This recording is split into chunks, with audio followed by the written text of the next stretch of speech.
Good morning. On today's show, Harry Potter actor Rupert Grint joins me alongside Mrs. Big star Daniel Mays to talk about why they're taking a step back in time.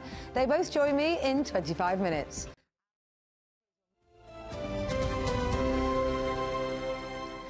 Now, my next guests are better known as a teenage wizard and one of the world's most famous fugitives, but now they've teamed up together and taken a step back in time to star in a new comedy play called Mojo that takes us on a journey back to the rock and roll world of the 1950s. Rupert Grint and Daniel Mays join me now. I say it's a comedy play and you are very funny in it, aren't you? But there's some darkness there along the way, isn't it? It's fair to say. Good to see you, by the way. I would say it's a black comedy, really. Yeah, completely black comedy. Yeah. Yeah. So tell us about your characters. Well, we play Sweets and Pots. They're very much a kind of double act. The whole play is set in a nightclub in Soho called the Atlantic, rather seedy nightclub. And there's a kind of battle for this other character called Silver Johnny and another guy called Sam Ross. So they kind of want to be gangsters in a way, but they're very much the bottom run of the ladder. But our characters, they're kind of like a double act. They're a bit like a Laurel and Hardy or something like that, wouldn't you say? Yeah, they are. Yeah, I mean, they're constantly. I mean, the dialogue between them is such fast pace. Yeah. And it's all in this Cockney language, which is an incredible way of speaking because it's almost kind of Shakespearean in the way it's kind of so visual. Yeah. And yeah, it's been a lot of fun. But it has got that dark underbelly to it. It really lifts the lid on the sort of underbelly of Soho and the rock and roll era. But as you say, the script and the dialogue is so funny that it's the audiences are kind of like are in that place where should we really be laughing at this or not? So it's a good sort of dynamic to play with. Yeah, brilliant. And you've got a great cast with you, Brendan Cole, Mr. Bates in Downton, Yes. playing a very different role. I mean, actually, he has got a little bit of menace as Mr. Bates, but he's got a lot of it in this, hasn't he?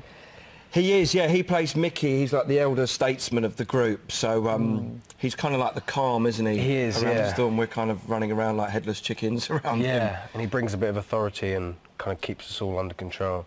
Yeah. But it's just been great fun. So you're loving it, and it's been getting great reviews, which is always nice. Yeah. And, Not that we read them. No, avidly. But also you're up for Watson Stage Awards, which is great. Both of you have got nominations, and they're voted for by audience goers and the public, aren't they? Which is good as well. Yeah, what are your best newcomer and I'm best supporting actor. So it's good, yeah. I mean, it's just great that the audiences have seemed to have gone with it, really. And really, that's all we can do. Yeah. Our job is to go on and perform it. And as I say, the response has been out of this world.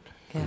I mean, Rupert, your Best Newcomer nomination seems odd to us when you've had so much success with Harry Potter. Yeah. But you've never actually... This is your professional debut on the stage. And it really has felt like a completely new era, really. I mean, it's a very different process, and it's been quite a big adjustment. And I really did feel like coming into this, it was real new territory. Yeah. And yeah, I've really enjoyed it. I've learned a lot, and it's just been, I'm really kind of feel lucky to be a part of it. I suppose it is a surprise you haven't been on stage before, because so young when you went into movies. It was probably only nativities you could have been in before then, wasn't it, really? Because you were such a young lad. Yeah, it was. I mean, it was just school plays was my only kind of theatre experience before this. And yeah, it's such a different... It's such a buzz, though. I mean, to be in character for that long.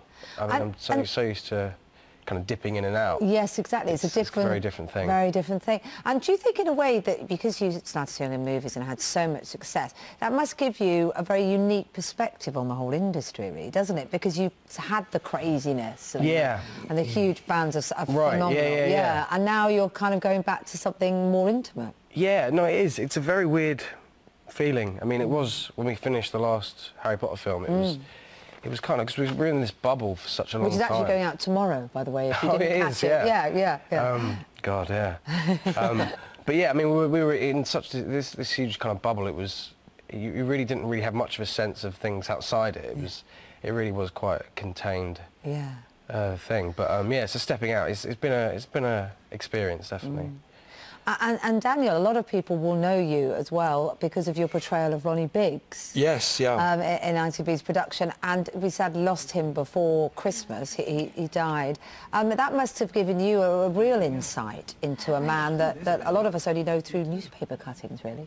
Yeah, it was kind of strange when I found out the news that he passed away, because obviously you research that material so much and read all the autobiographies and everything, so you sort of feel like you know him in some sort of weird aspect. But yeah, it's weird. He was sort of a very sort of charismatic character, but like I think the way that he was portrayed in the media wasn't really necessarily what he was like in real life, you know, as is always the case in those type of things.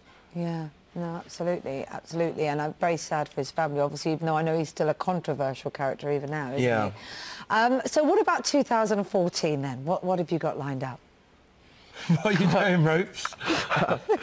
Wow, yeah, I mean, this has been a crazy experience. I mean, it's exhausting, doing 8 shows a week. It's really difficult. Yeah, we run to the 8th of February on this, but it is such a demanding show to do, physically, vocally, so, and I know, like, all the actors are kind of like, you ask what are you up to next, and it's kind of like... Can't think you've got beyond no headspace, because yeah. it does really take it out of you, doesn't it? It does. It completely takes over. Well, good luck, and good luck for the rest of 2014 as well. Good to chat to both of you. Thank you.